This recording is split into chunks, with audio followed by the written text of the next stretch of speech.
Hello. Welcome to my YouTube channel. So what is this channel first off? Let's start off with that. It's going to be me just talking about things I like, and today we're going to be talking about Minecraft Diaries.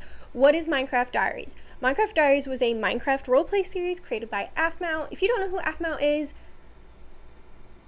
are you a part of the Minecraft community? She's literally like the biggest, one of the biggest Minecraft YouTube channels on the platform, which is insane. And something that I think is crazy is, and I found a little meta, is when she made this series, it was literally like almost a decade ago, it was 2015.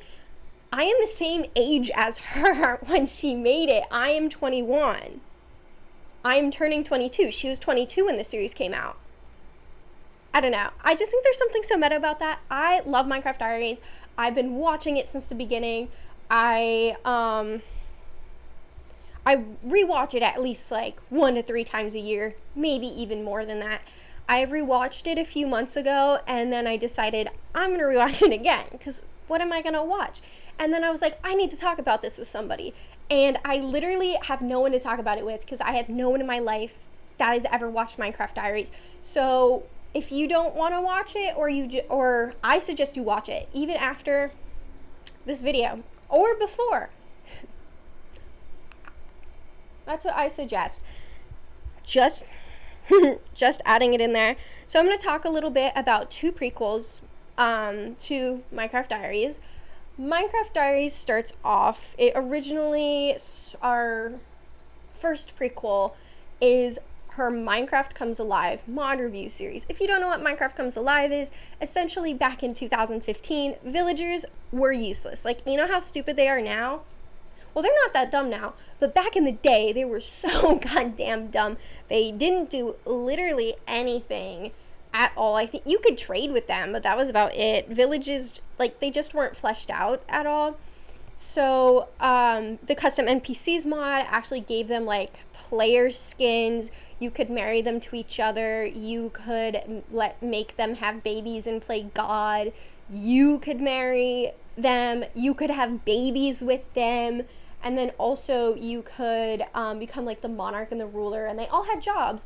So it's pretty iconic. And the only reason I'm saying this leads into Minecraft Diaries is because this led into Minecraft Diaries Origins, or also Season 0, but also it was originally Season 1 of Minecraft Diaries. This was a mod review series, and then it kind of turned just into more of a like survival series. But I say this leads into her the Minecraft Comes Alive mod review series.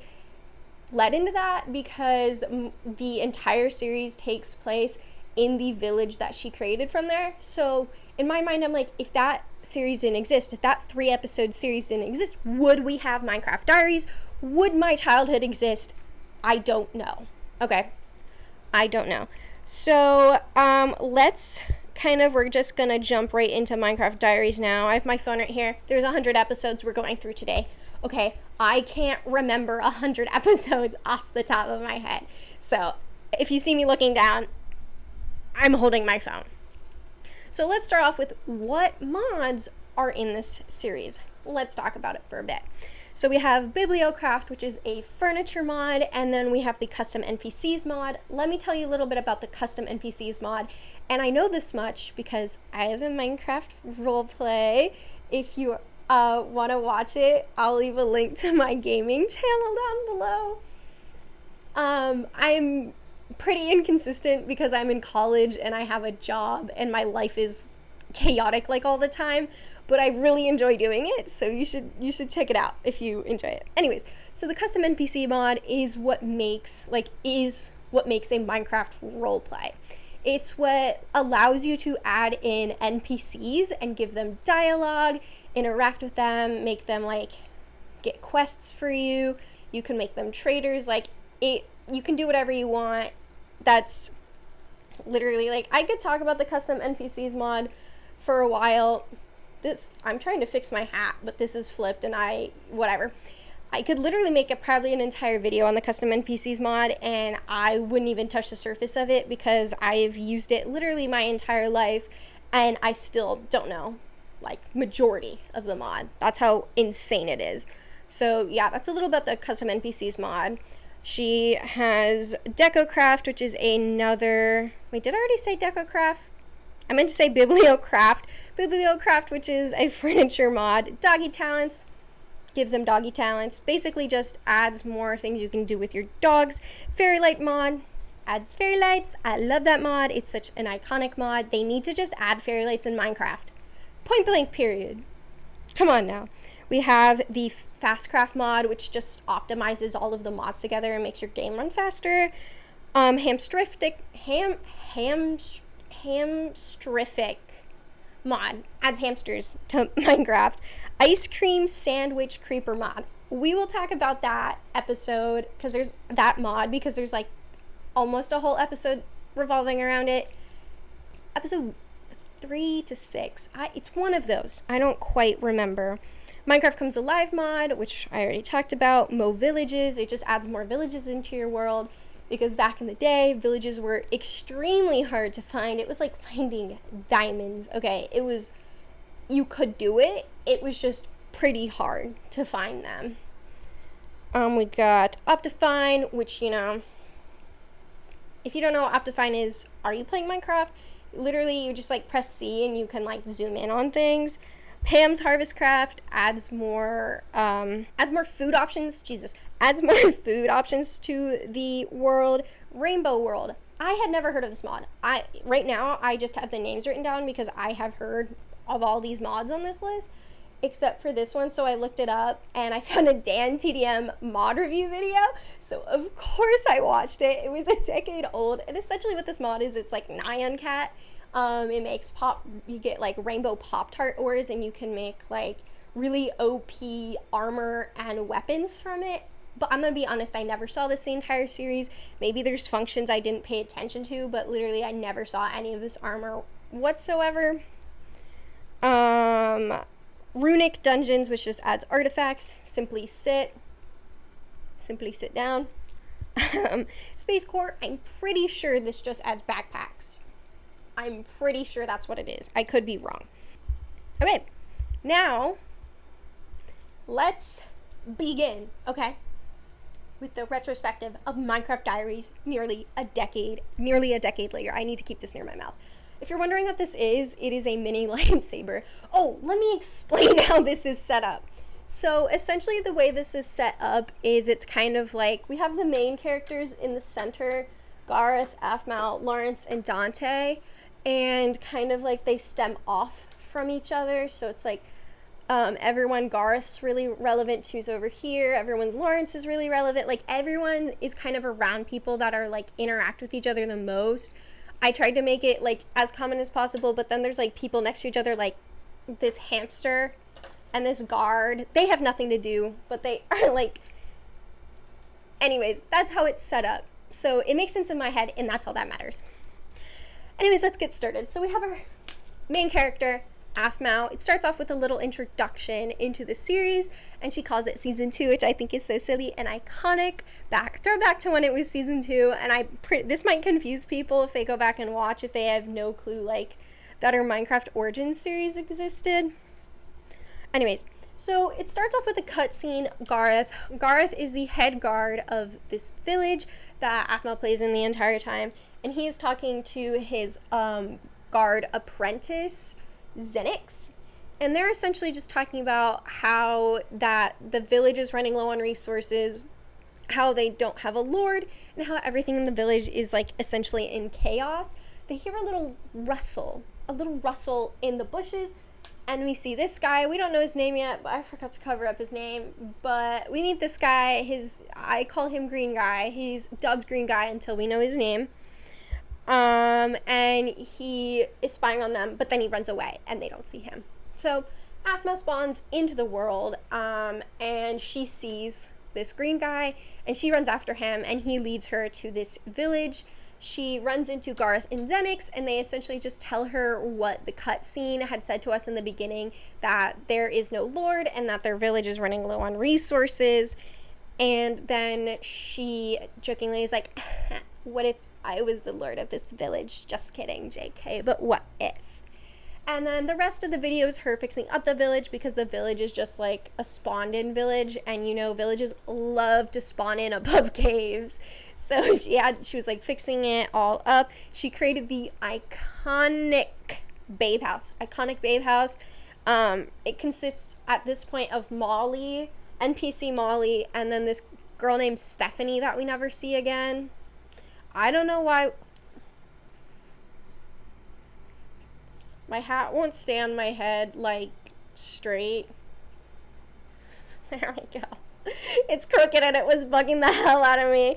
Iconic babe house. Later in the series, Donna gets added to it in episode 3, but I'll talk about that in a bit. So I'm saying NPC Molly, and if you notice, she's on the board because she does come sentient later in the series. So when I refer to her as this NPC, it means she's not really a part of the role play yet, if that makes any sense. And then she moves in with NPC Emmeline into the library, and they literally don't get along at all whatsoever, and it's silly. At this point, it is more so of like a survival kind of series more than like solely role play. In the end of the series, it does become solely a role play. Season 2 and 3, they're like solely role plays, but at this point, it is like a survival series. Episode 2, Don't Drown. So it starts off with another cutscene of this guy looking really lovingly at the village / at Aphmau. This blue-eyed guy, see, I covered his name. This blue-eyed guy, you can't see him because it's printed out unbelievably dark, but you can see his blue eyes, so it does make sense. So blue eyes guy, he is talking to green guy, and it's just like, hey, your mission's done. Why are you still here? You should have just left by now. It's a one-way conversation because he doesn't respond at all. This man doesn't talk at all. And then he's like, whatever. I'm out of here. And then he leaves. So then we go cut to Aphmau, and Aphmau's kind of showing us around the village that everything she has, like, she started cleaning it up a bit, made, like, paths. Garth's like, oh, who did this? And Aphmau's like, me. And I'm kind of just kidding with that. He just goes, who did this? ... And then there's like no response option. So then we meet NPC Brendan, the farmer, and he's got a cute little bowling skin, and that's all I gotta say there. And then she discovers a village in the middle of the ocean, because in the Mo Villages mod, it just spawned in the middle of the ocean. So she went there and she meets NPC Donna, and NPC Donna's the only one there that likes her. So she's like, I'm gonna kidnap you and take you back to my village. But it does not work at all whatsoever. And all the other villagers are sleeping with the fishes. But she can't get Donna back, and it's really funny. So episode 3, Xenix and Garth's Thank You. So we start off with a flashback cutscene. I know it's a flashback because it's in black and white, and it is of Xenix looking mysteriously through a window that we later learn is the old lord's house, and in that there is a woman holding a baby, and he's holding flint and steel, so he burns down the house.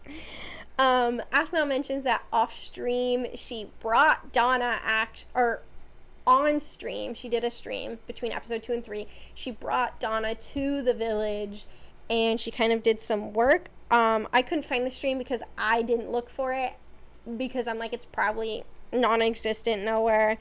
But then Donna's added to Babe House with Molly and Stephanie. Aphmau runs into Garth, and she has a pretty suspicious conversation with him, and he's kind of just talking about, like, hey, be careful when you're upgrading this village, because people are going to start thinking you're the Lord, and that's not a title that you really want right now, because it can cause, like, the world to move in ways that aren't good. Changes are going to be happening. But then he's like, I can't tell you why, though. And it's like, girl, who is stopping you from telling her? No one is stopping him. He's just not saying it. And it's like, yeah, she's a stranger, you just met her, but what a drama queen. And then she has literally the same exact conversation with Xenix as well. But both of them tell her, if you do want to learn more information, go visit the old lord's house in the woods.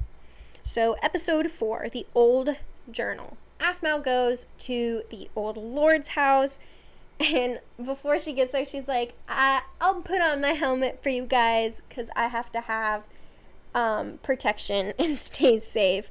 It's like, that's a weird comment to make. Okay. So when she gets there, like I said, house is burnt down to the ground, but she does find a diary. So she reads through the diary, and in the way it's written is pretty interesting because, I don't know, basically it's just like acting that the old lord of the village used to be like another player, because he's like, this village is weird, the people are sentient here, there's this girl that likes me, I'm gonna talk to her, I can marry the villagers. And it's a little strange because no one else really, like, there's one more mention of people talking like that in kind of the series, but other than that, it's never really mentioned again. And then the rest of the pages in the book have been ripped out. And then Aphmau gets bonked on the head. She gets bonked on the head, and we see blue-eyed guy again, and then we see white-haired girl. Pretend you don't know her name yet. I forgot. And white-haired girl, and they have a conversation, and they're like, and they just kind of are talking about, like, how did she stay under the king's radar? Like the king is really interested in her. And then white-haired girl, like, he's like, maybe we should get rid of her. But then white-haired girl's like, I want to see how this plays out. Which is so funny when we get more...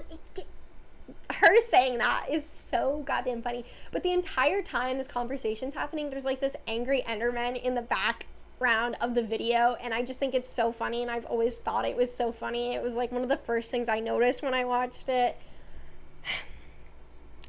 So iconic, but doesn't that quote make sense now that she was like, I just have to have protection on my head for you guys. And then we learn his name is Vlad in this conversation. Aphmau wakes up and is like, I got bonked in the head by a bag of coal. That's weird. She goes into the village and we meet Paul. He is a merchant from a local village named Brightport. And he is there kind of bringing crops and for them to purchase. Garth is sitting there and he's like, oh, I have some extra change that I can pay for these. Aphmau talks to Paul a bit, and we learn that his seeds and saplings are one whole diamond block per seed and sapling. Pop offs this, I guess. Aphmau tries to get the diamonds from Garth and accidentally hits him, and she literally just like almost owns him. He's like slapping her with his diamond sword, and she has to run away into the woods, and then she has to go back and is like, oh, where are my diamonds? And then she gets them, and then she buys some stuff with it. And then we meet one of the most like iconic characters in the series who isn't up here because there's nothing like really important to the plot, but we meet Thorgy, her first dog. Episode 5, Ducks and Dolphins. So Xenix says that he's going to be keeping an eye on Paul because he's suspicious of Paul, and it's like, okay girl, maybe this is why nobody comes to your village and no merchants are coming to your village and you don't have any resources, because you're suspicious of literally everyone that comes by. Like, what the heck? That's so unappealing to people. So he asks her, how was the old lord's house? And she was like, I passed out. Girl, you didn't pass out. You got bonked on the head. You got knocked out on the head by 2 people with a bag of coal, which you know you did. I don't know if that's just like a grammatical thing that she just said, but I just always thought it was weird because I was like, girl, you got bonked on the head. You didn't pass out. What are you doing? So she goes over to talk to Paul because he's doing his little dance. This is how they dance. He's doing a dance. So she goes over and she's like, yo, what's up? Why are you dancing? And he's like, these mysterious people came to me in the middle of the night and bought all of my goods. I have enough money to feed my family, which literally he doesn't have a family at all. He just doesn't have a family, which I think is funny. So she goes and talks to Garth, and Garth is like, one of the villagers have begun to make trading routes, and she's like, huh? And he's like, yeah, we have some docks. Go check out the docks. And she's like, Google Docs? Docs? Google Docs? Okay, anyways, so we learn that that person is Brendan, and he is the first NPC to become sentient, and he built some docks and some, like, cleared up some roads as well. He's the first one in the entire series to refer to Aphmau as Lord, and she's like, I ain't your Lord, okay? I can't wink. I'm really bad at winking. But then we meet, Vischer. This is Vischer's family, but we meet Vischer, and he's just the captain of the boat that brought Paul over from Brightport. And Aphmau's like, oh, can I come check out your village? Can you bring me back in your boat? And he's like, I ain't got enough room, but if you make it worth my while, I'll come back and get you. And she's like, ew, gross. And he's like, no, not that way. I have a wife and like a kid. I know I'm a creepy old man. And it's like, dude, if you know you're a creepy old man, why are you talking like that? So Aphmau finally decides, okay, I'm gonna move out of Emmeline's house and I'm gonna finally make my own house. And then the episode ends with a cutscene of blue-eyed guy staring lovingly at Vischer's boat holding TNT. Okay. Episode 6, Docks in Danger. So nothing super eventful happens in this episode besides Vischer's fucking boat exploding. Blue-eyed guy and white hair girl explode his boat and Vischer is dead. I'm just gonna write died. That guy's, he's dead. He's died. He's gone forever. So Xenix, he says, he's like, don't tell anybody the docks exploded. So what does Aphmau do? She immediately tells Brendan that the docks have exploded. She doesn't say that Vischer's dead, but he's like, oh, now I gotta go make more. I have to make another. It was so tiring placing down those 10 blocks. Oh my god. So he goes backsies and builds another docks. Okay, now to episode 7. Hamster Boat Party. So we meet a new character named Kiki, and she is Brendan's sister, and she's come to the village because she learned about the docks exploding from her brother, and she's like, let me bring some hamsters and cheer everybody up. So yeah, she sells hamsters, but also she sells other animals and stuff. So Aphmau buys a hamster. Sean Connery, Mr. Bond himself. He is an important pet to a plot line, so he is up here. So Gareth and Xenix are like, can you take Vischer and Paul back to Brightport? Can you bring the remnants of Vischer's body and Paul back to Brightport? And then I was like, why the fuck do I have to do it? And she's like, fine, okay, whatever. So she builds a boat and then is like, okay, we'll go in the next episode. And then there is a cutscene and Vlad runs onto the boat and puts something in the chest, because there's a chest on the boat. Episode 8, All Aboard. It should be called Set Sail, not All Aboard. That's for trains. So before she sets sail, she opens the chest because she's going to put Paul and Vischer's body in there. And what I mean by that is there are these things called golden lassos in the series. It comes, I'm pretty sure, with the custom NPCs mod or Minecraft Comes Alive mod. I forgot which one. But essentially what it does is you're able to pick up mobs, and so when there's a mob in it, it looks enchanted. This is important information for later. So she puts them in the chest, and then when she opens the chest, there is a key in there. This key is important for I don't think it's next episode. I think it's 2 episodes from now. But it's like, why would you give her a key to what this key leads to on this boat? Because it has nothing to do with Brightport. Nothing to do with Brightport and the boat. So I just always thought that was weird.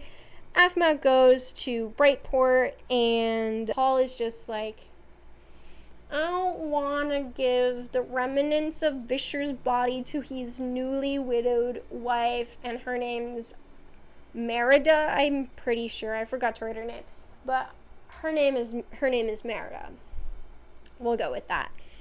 And Aphmau's like, okay, I guess I'll give this woman I've never met her husband. So she goes and she talks to Merida, and she's just like, you better make who killed my husband pay for their crimes. Spoiler, they never try and figure out who exploded the boat for the entire episode, and they never figure out that it was blue-eyed guy and white-haired girl. They just never look into it. So then Aphmau meets the head guard there named Azra, and Azra's just like, she's just like talking to people, and then she's just like, the Lord is not in right now, which is weird. And then Aphmau gets her first cat. It's not up here because he's not important to the plot at all. I just thought I'd mention it because I fucking hate that cat. I love cats. I have a cat on my shirt. I live with 2 cats. I have 4 cats. I've had cats like for most of my life, okay? The cats in the Mo Creatures mod deserve the death penalty. So, episode 9, disturbing news. So we start off with a cutscene of white-haired girl, and she breaks into Aphmau's house. Well, she like breaks a window, and she's like chucking some potions in there. But Aphmau's not there. She's in Brightport. But who is in there? Sean Connery. Okay, Sean Connery's in that house. I think I'll talk about it later, I guess, because other stuff like this happens. But keep in mind what I said about how she was like, I just want to see how this plays out. It's been like, what, 3 episodes since she said that? Anyways, so Aphmau goes back to the village, and Garth says it's confirmed that the Lord of Brightport is missing. And I'm like, that's so silly. We were just there. Anyways, that must have been like immediate news. But then he tells us that like he kind of like reveals more into why being a lord at this point is pretty dangerous. It's because most of them have been getting kidnapped and being found dead and murdered. So that's kind of why it's dangerous right now. They're like resign, they run away, and even then they'll get murdered. So that's kind of why he was being mysterious about it the entire time. And he asks Aphmau, like, hey, I know you're not the lord of this village, but a lot of people see you as the leader of this village, so please stay here. I don't want you to get murdered. Oh, what a sweet thing. So Aphmau goes into her house, and it takes a little peeksies at Sean Connery, and he's looking a little bigger. He's looking a little chunkier for a hamster. He looks bigger. Strange. Gerbil-sized, even. Interesting. Keep in mind, this lady threw some potions into that house. We get our first couple in the series, Molly, NPC Molly, and NPC Dale. They get married. It's the first official couple in Minecraft Diaries. Episode 10, Devil Cat. So Aphmau points out again that Mr. Bond has grew even larger now. And then she kind of just goes around and shows us some upgrades in the village, and then she finally decides to tame the cat that she caught in Brightport and names it Meowky. You guys are lucky you didn't watch this episode, most likely, or not. I don't know what the target audience for this is. You are so lucky that you don't have to listen to this stupid cat. I hate this cat. I hate it. It doesn't shut up. It's like she leaves it in the basement, and then somehow it escapes and just keeps going into trees. And so whenever she goes to her house, there's always meowing, and she had no clue where the cat was. And she finally finds it in the tree, brings it into the basement, and then goes back upstairs, and it's in another tree. We meet a guy named Ethan, and we never see this guy again. But he's like, hey, your village is kind of like caught on my radar. If you want, I can send a merchant into your town and to do some trades. So she's like, yeah, send one over. We're low on food. Send over a food merchant. And Aphmau goes to the old lord's house because Garth's like, go check out the old lord's house. Brendan and Xenix are there, and they find like an old cell under the house. But they need a key to get in there. Where have we gotten a key? In the boat that that Vlad put there. Vlad, the key that leads to the Lord's cellar, he put in the boat. Like, Isaac, that's just a random place to put it. I don't know. I just think it was a random place to put it. So then there's a cutscene, and Vlad points an arrow at Xenix and Brendan and shoots Brendan. So, episode 11, The Cellar. So it starts off, and Donna is now sentient. She has her first conversation with Donna, And Donna's like, Aphmau, you need to go to the billet, like to the farmhouse immediately. You need to go to Brendan's house immediately. Something bad happened. She's like, what? And she's like, I don't know, but you need to go immediately there. And yeah, no, it was an emergency. Brendan got shot. So they say, Aphmau, you need to. I know I just told you to stay in this village, but can you go to Brightport and get this herb to help Brendan so he doesn't die? And you need to get it before sundown, because if you're not back by sundown, this man will be dead. So she's like, oh no. So she goes all the way over to Brightport to get him and bring back Doctor. And he gives Brendan some herbs, and this herb, basically what it does is it slows down bleeding and kind of stops bleeding, because he got shot literally like nearly in the heart. This is reflected, so this is the heart right over here. So Aphmau is kind of wandering around the village, and in the plaza she runs into Logan. Logan is the merchant that's sent over, and he's like, I just got here, and one of your villagers just got shot. And you have a brothel? Man is dissing Babe House. Don't diss Babe House. It's iconic.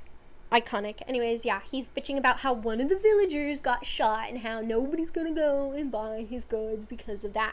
So he's like, I'm not setting up shop until you figure out what the heck's happening in your village, Lord Aphmau. Aphmau goes back to the cellar with the key, and in there she finds another diary.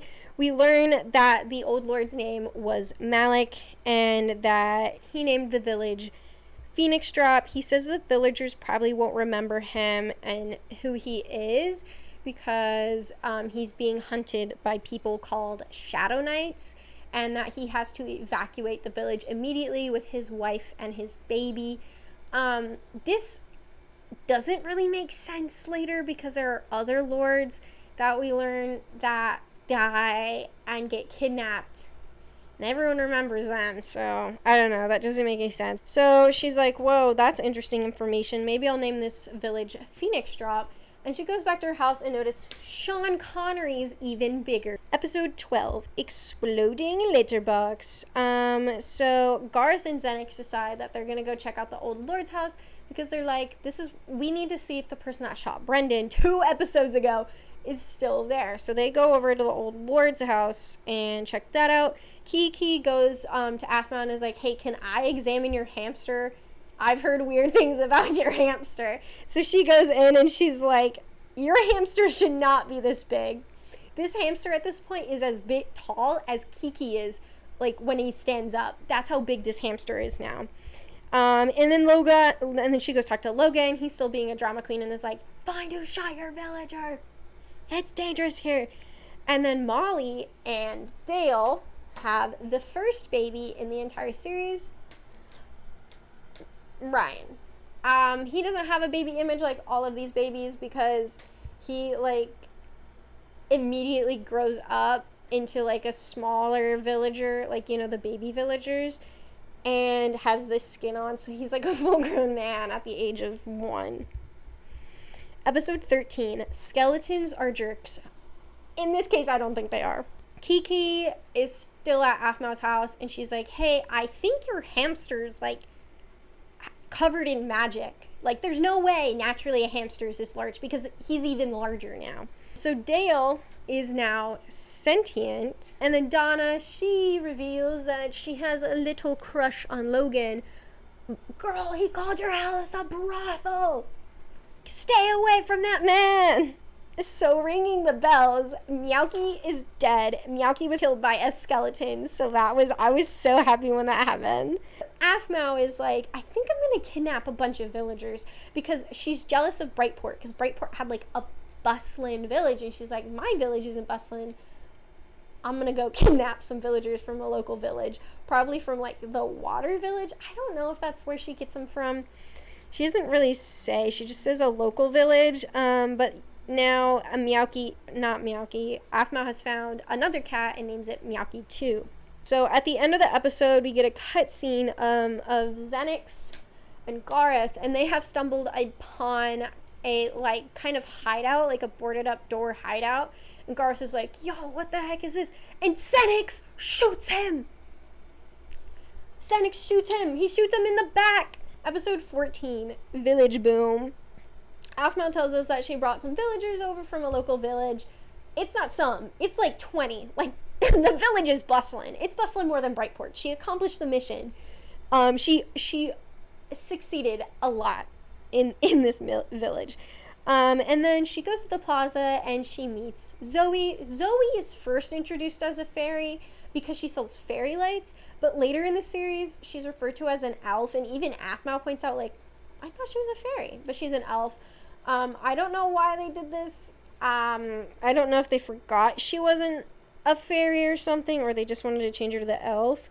I don't know, but Zoe says, this is Zoe. Zoe says that she was from the village that Aphmau had kidnapped everybody from, which is a little strange because why is a fairy in like a normal human village? So Kiki has kidnapped Sean Connery, and Aphmau's like, why the hell did you kidnap my hamster? And then she's just like, this was an emergency. If I did not take him out of your house, he would not fit in the house. Like, he is going to grow as big as the house, because Sean Connery is even larger now. He's, like, on his paws, like, all fours. He's as tall as Kiki. Brendan, so Aphmau goes to check on Brendan, and this is a photo of him laying in bed after getting shot. He wakes up for a second, and he reveals, he's like, I think Xenix pulled me in front of him and used me as a human shield, because actually he thinks Vlad was trying to shoot Xenix. So what Xenix said happened isn't true, and he just shot Gareth. So what is up with that? What's up with that? Aphmau marries and breeds, yes, I say breeds, more villagers, but then we never see these villagers again. I'm not quite sure why, but like, because like Dale and Molly, when they got married, they had Brian, and they stayed pretty relevant in the series, but the other two couples she did this with didn't. And then at the end of the episode, there is a cutscene, and Vlad has brought Gareth to the outskirts of the town, and Aphmau finds his passed out body because he also almost got shot in the heart.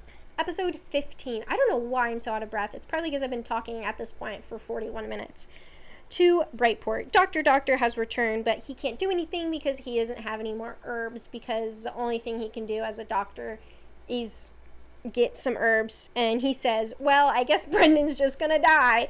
But the doctor says that the Lord of Brightport is skilled in healing magics, but the Lord of Brightport is missing. So Aphmau has to now find the Lord of Brightport, because if she doesn't find him, Garth will die.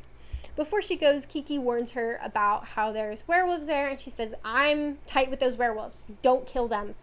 She's like, if you have to, I guess you can, but try not to. And then she gives Aphmau like this plushie and is like, here, you might need this, with like no context. And I'm like, I mean, this is pretty exciting because this is her first venture into the wild. So Logan bitches again about how another person got shot and how he's gonna make no money here. And it's like, dude, the city's bustling. Even though the head guard got shot, just open your damn shop. You're sitting here making absolutely no money, because he hasn't opened his shop yet. And it's like, dude, you're not making any money. But whatever. Donna's, and then he's like threatening to leave, and then Donna's just like, I'll make sure he stays. I'm winking, but in actuality, like, it's not, like, I don't think it's supposed to be interpreted that way, but I think she's trying to seduce him.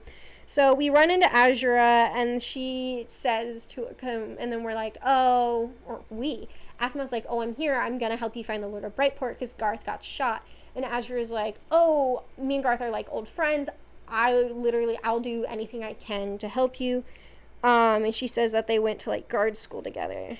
Aphmau runs into Vischer's wife because Azura says that Vischer's wife, Merida, might know something about the Lord missing, which is like, I don't know, I just think that's like kind of random.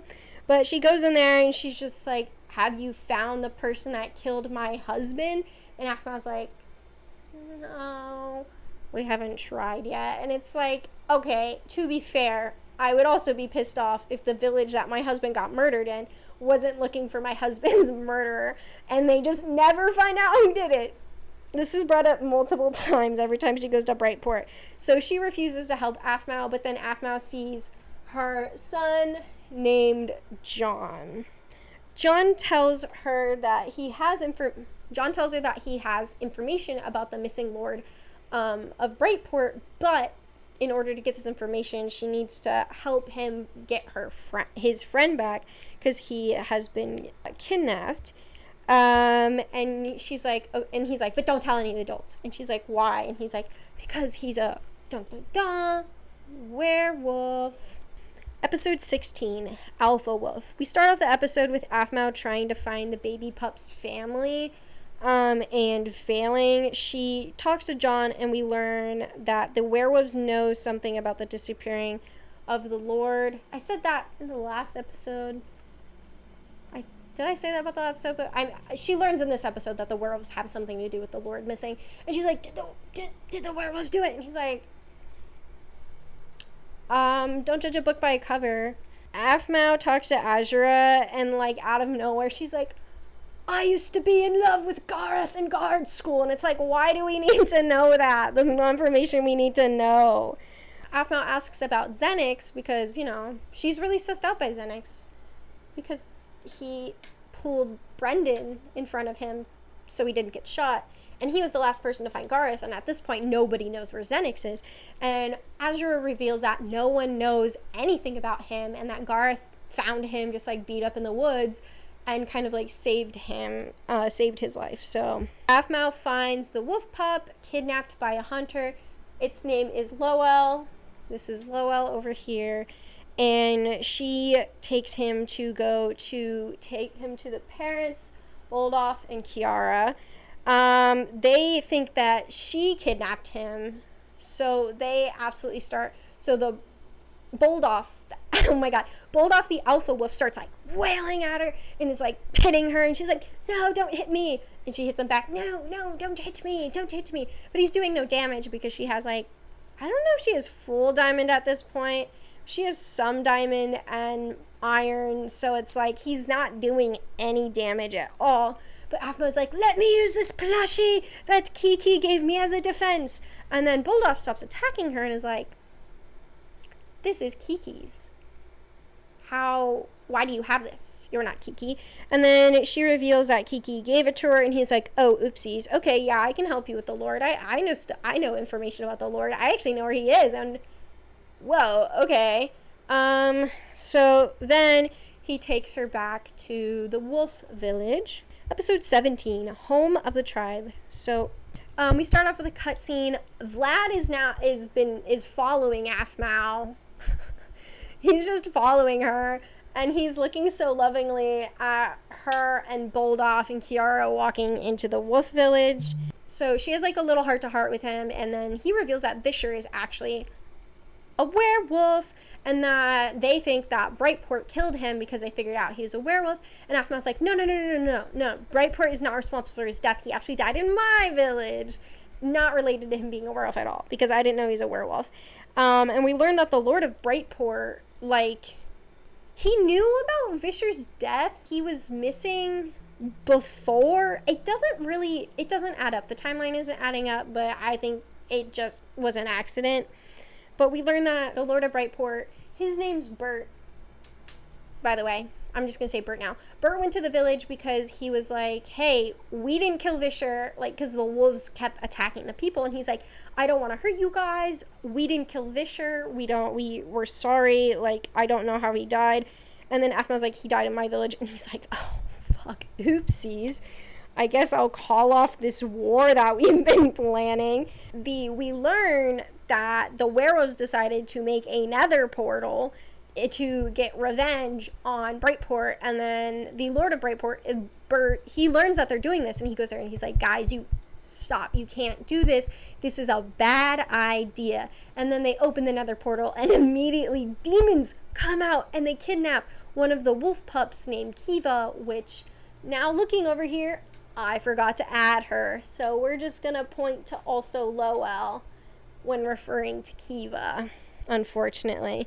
So Bert went into the nether to try and get Kiva, but then the demons destroyed the nether portal, so Bert is actually trapped in the nether with Kiva. Alpha Wolf tells us that about his past with Kiki, and that actually, like, she saved him from a bunch of hunters, which, I don't know, I found a little weird, because I guess she was a child when he was a pup, so I guess, like, as a child, he did that.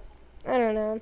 But Aphmau goes to collect some obsidian to fix the portal, which is so funny, because as the series goes on, obsidian is harder and harder and harder and harder to mine and open another portal. Is like, oh, you need a sacrifice now, and then, oh, you need a sacrifice now with someone with magic, and it's kind of funny.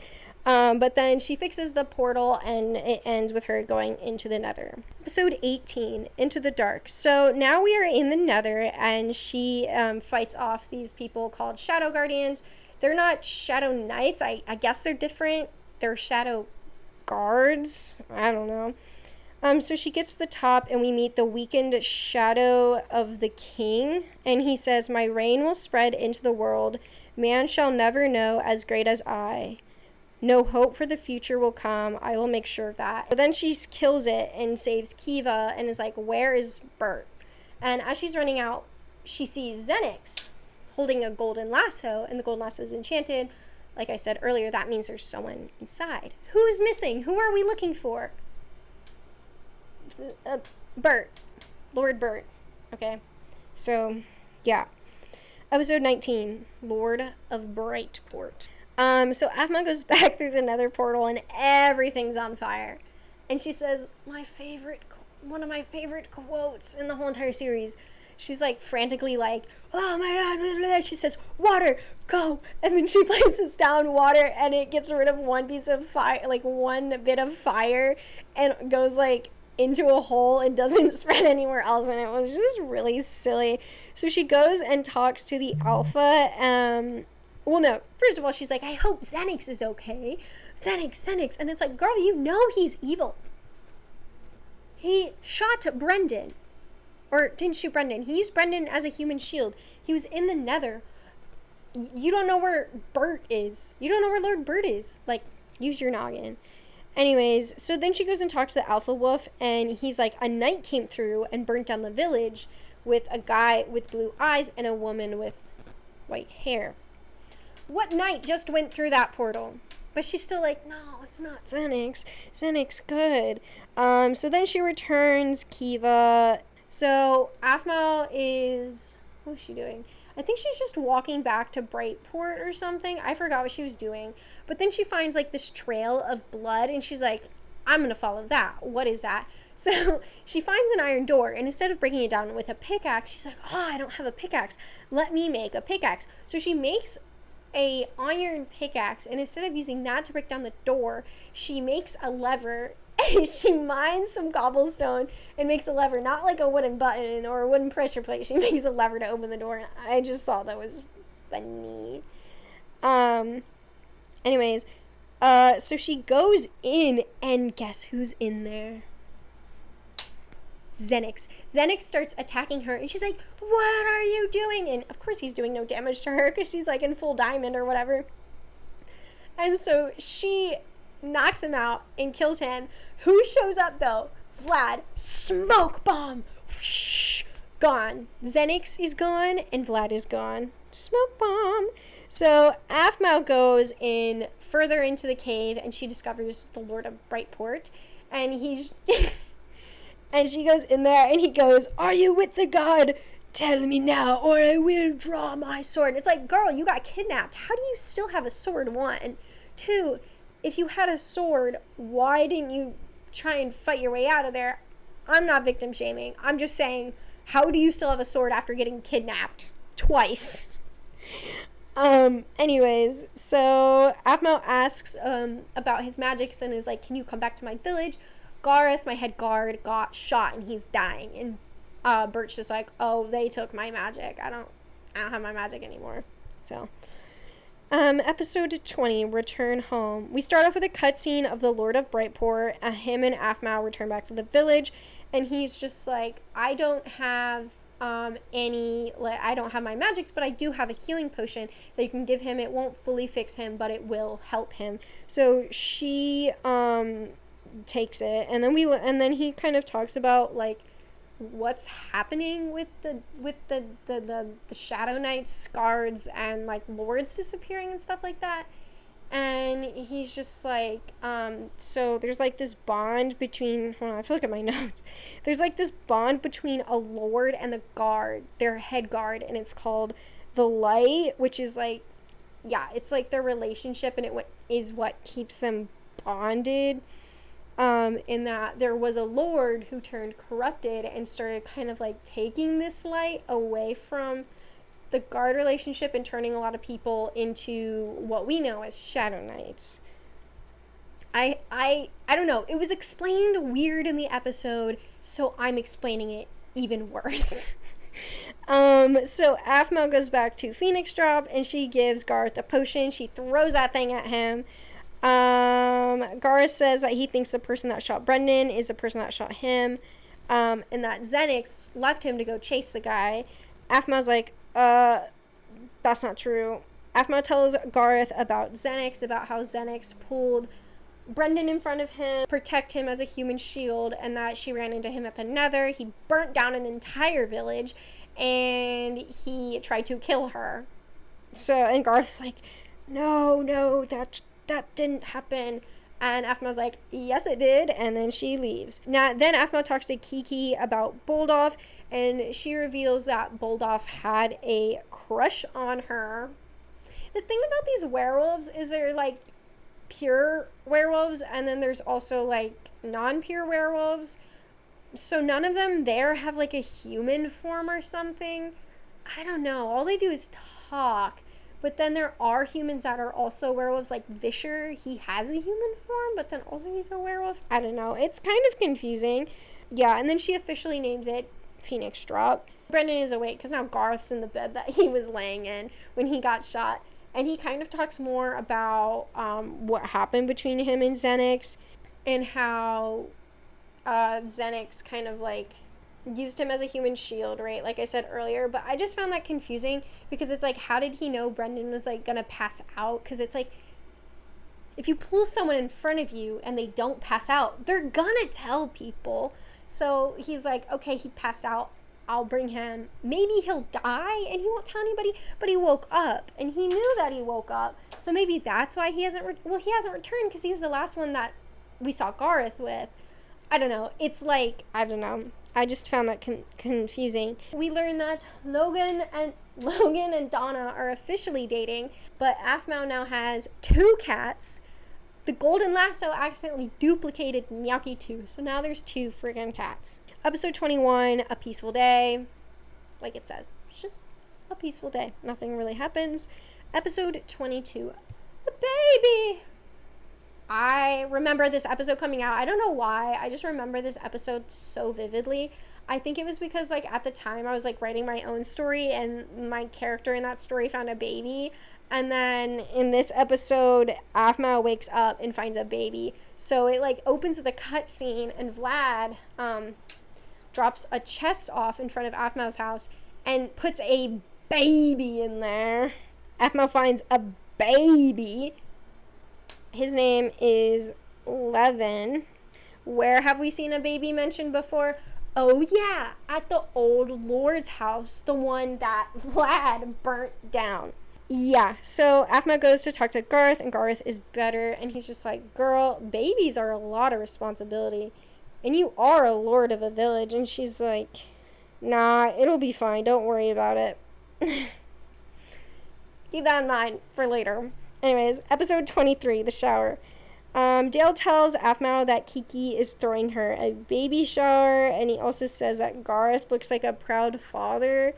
I don't remember if Garth was also taking care of Levin. I'm assuming he was taking care of Levin. And then he's just like, you and Garth would look really nice together, raising that baby. And then she's like, okay.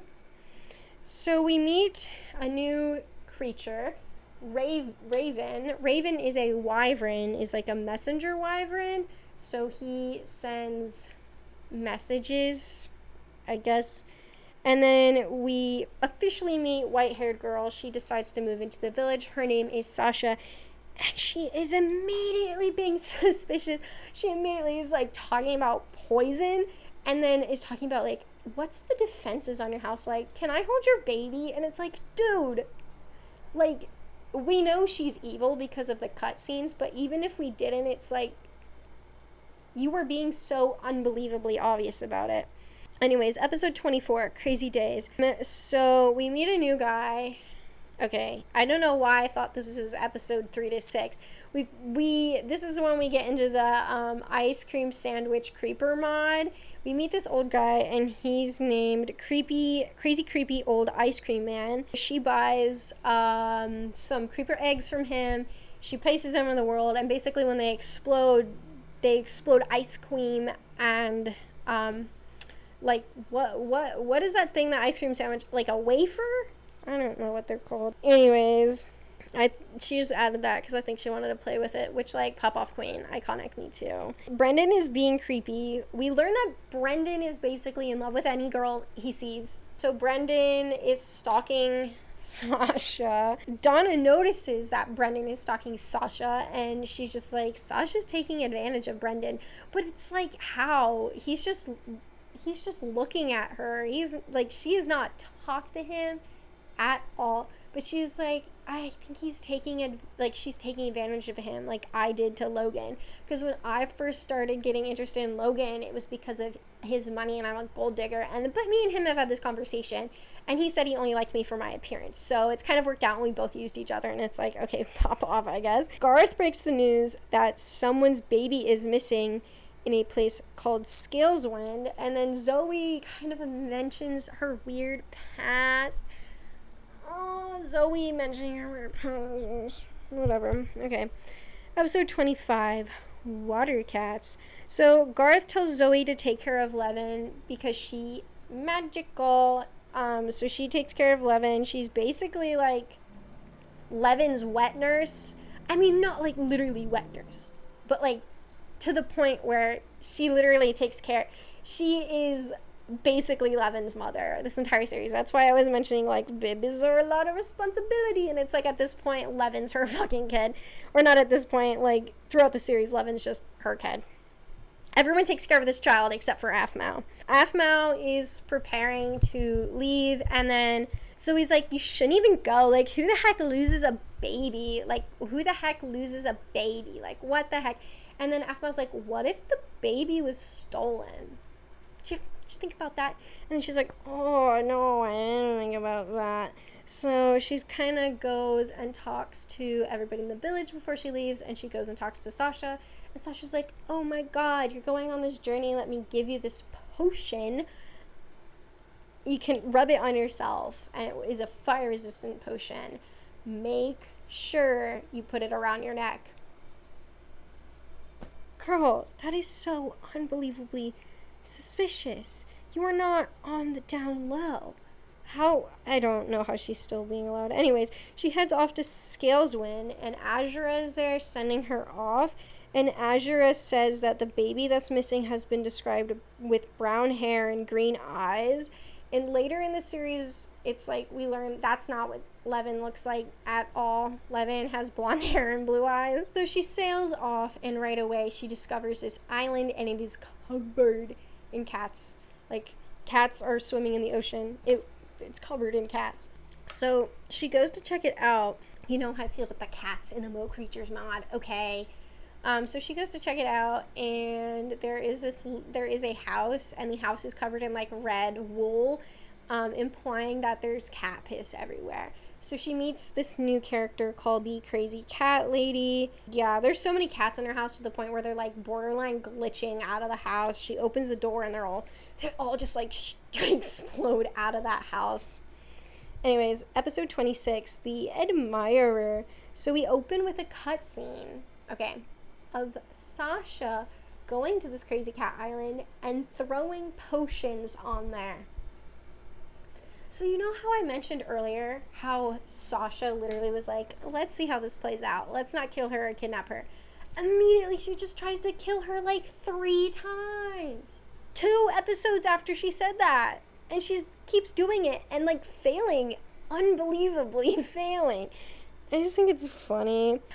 Sean Connery, one of the crazy cat lady, only one, even though she, like, spread it all over the island. One of the cats is freakishly big. The crazy cat lady's like, I smell a dog. I smell a dog on you. So she's like, you know why my cat is large? Because you brought a dog and my cat became big out of self-defense because you brought dog. Oh, okay. Also, crazy cat lady's there. Anyways, I forgot to point her out. And she's like, you need to get an unbeginning potion to fix my cat.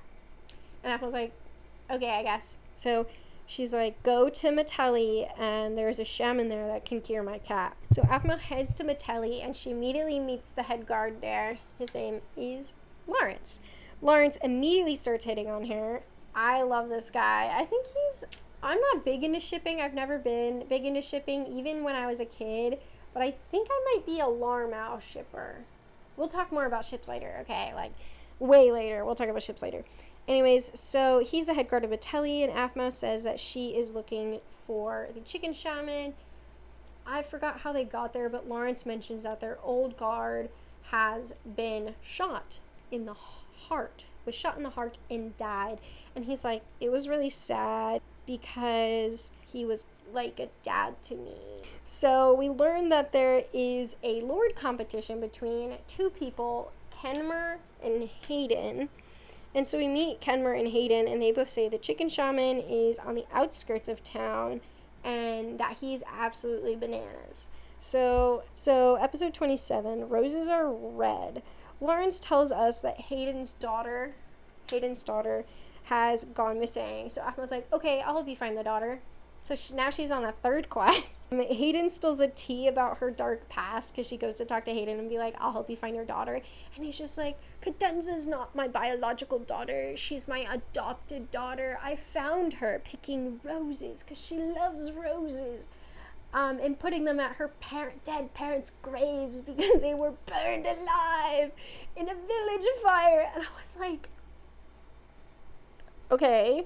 Anyways, so Aphmau kind of goes and looks around for this chicken. She's also looking for the shaman on the outskirts of town. And she finds this chicken, and it is surrounded by... Where's the chicken? Surrounded by roses. Immediately, the chicken is like, it's surrounded in roses. It's being suspicious. We learn that the daughter loves roses. Oh, I forgot to mention her name. Her name's Cadenza. And so she's like, bark, bark, bark, bark, making chicken noises as chickens do. And Aphmau's like, I'm going to go talk to Kiki. I'm going to go all the way back to Phoenix Drop to talk to Kiki because Kiki might know what this chicken is saying. So she goes all the way to Kiki, and Kiki says that the chicken is saying that she's cursed and she needs help. So Aphmau goes back to the red chicken. She decides, I'm going to take off my helmet and put on this flower crown for you guys. So she takes off her helmet, and then she kind of talks about the chicken, and right as she's about to pick up the chicken, she gets bonked on the head again. Episode 28. The chicken shaman. I freaking love this guy. So this is the chicken shaman. Fun fact about the chicken shaman is he is actually the only character in the entire series that is like played by an actual person, like not an NPC, like an actual person who is talking the entire time. So she wakes up and we meet the chicken shaman. The chicken shaman tells Aphmau that the red chicken is Cadenza and that he accidentally turned her into a chicken. She was playing with the children, of course, who are chickens because all of his people are chickens. And a potion fell on her while she was crawling under a table. And then she got turned into a chicken and dubs her the princess of all chickens. And I think he's in love with her. I don't know. He does mention that he loves her. I'm pretty sure. So Aphmau's like, hey, I need an unbeginning potion because this cat got turned into a big guy. And he was like, okay, make houses for my people and I will give you this potion. So Aphmau's like, okay, I guess I'll make you houses. The entire time he's like, no, that house sucks. No, that house sucks. Get it out of here. I hate that house. And so he's like, I'll do it. And then he just builds the first house that she built. He gives her the potion, and she, like, in return, thanking him, is like, okay, since I didn't build those houses, I guess I'll give you the potion, like, the potion that Sasha gave her. And he's like, okay, here. She's like, okay, here's this potion. And he's like, this is not a fire resistance potion. This is poison. If you, like, this is extremely deadly to humans, but if it is given to an animal, it turns large. That's why they're next to each other. It turns large. And Aphma's like, okay. And she's like, someone named Sasha gave it to me. And he's like, Sasha? What does she look like? And Aphma describes what she looks like. And he's like, Sasha's dead. I saw her die.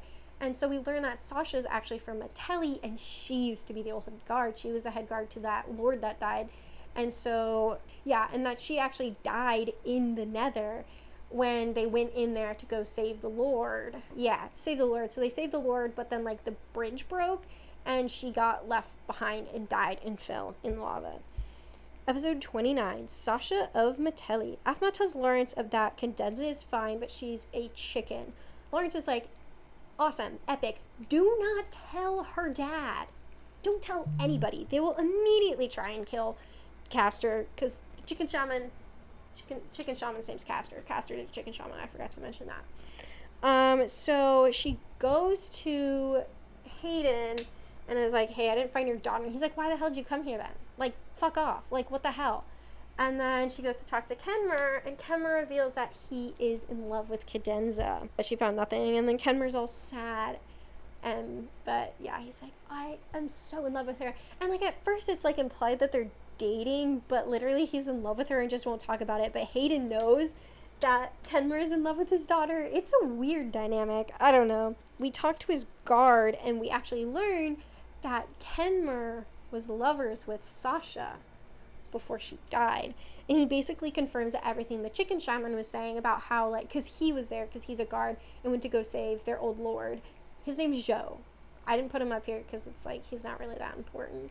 That he was there when they went to go save him, and he also saw Sasha die in the fire. Aphma goes back to fix the crazy cat lady's house, or cat. She goes back to the crazy cat lady's house and fixes the cat, and the crazy cat lady's like, thanks, I guess. And she's like, oh, take these dogs. This box of dogs washed up on my island, and I'm just gonna kill them, so just take them. And Aphma's like, so now she has 5 dogs. So we have 4 new ones. So there's Jiggy, Phoenix, Cookie, Puma. I always forget Puma's name. And Puma. Episode 31, Suspect Number 1. So I don't know why, but these are also like, the next few episodes are my favorite. They're like, it's a murder mystery episodes. So Aphma leaves Metelli and she stumbles across these villages, and they're called the Neapolitan villages. It's kind of part of this like collection of 3, and there's Vanilla Village, Strawberry Village, and Chocolate Village. Hence Neapolitan Village. So she discovers that there's been a series of murders in this village, and so she's like checking out the scene. She's like checking out the crime of the scene, and the guard, his name's Barrett, is like, the killer always returns to the suspect of this always returns to the crime of the scene. I was trying to be intense about that, but clearly I couldn't get those words out of my mouth. So he arrests her.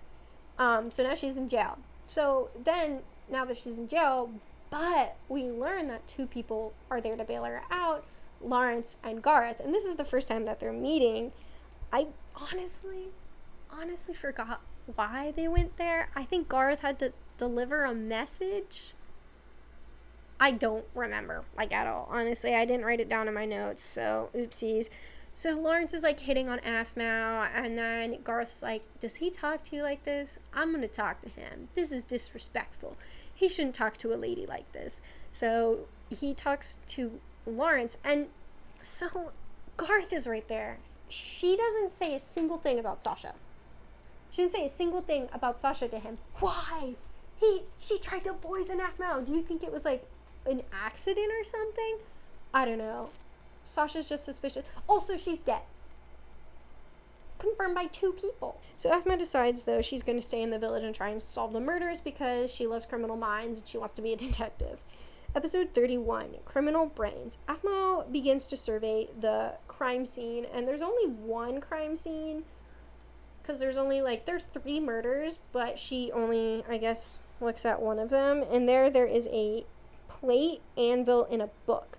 So the first person she interviews is the baker, and the baker tells her that the victim was a loyal customer, and that the last time he saw him was when he was in the plaza, and in the plaza he saw him, the victim, and the librarian fighting. They got in an argument, but the victim was really, really drunk. So he took him back to his bakery and was like there to sober him up, and then he sent him home on his way. So then we go talk to the librarian, and the librarian's like, yes, I did get in a fight with him, but the night he was murdered, I was at home with my cats. And Barrett, the head guard, he saw me here.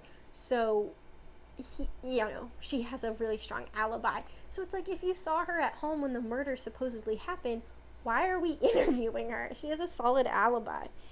Lastly, we go talk to the blacksmith. He says the last day he saw the victim was, again, when the librarian and him were fighting. The librarian was fighting. He says that he was the one that split him up, and he went to the bakery with the baker to help him sober up.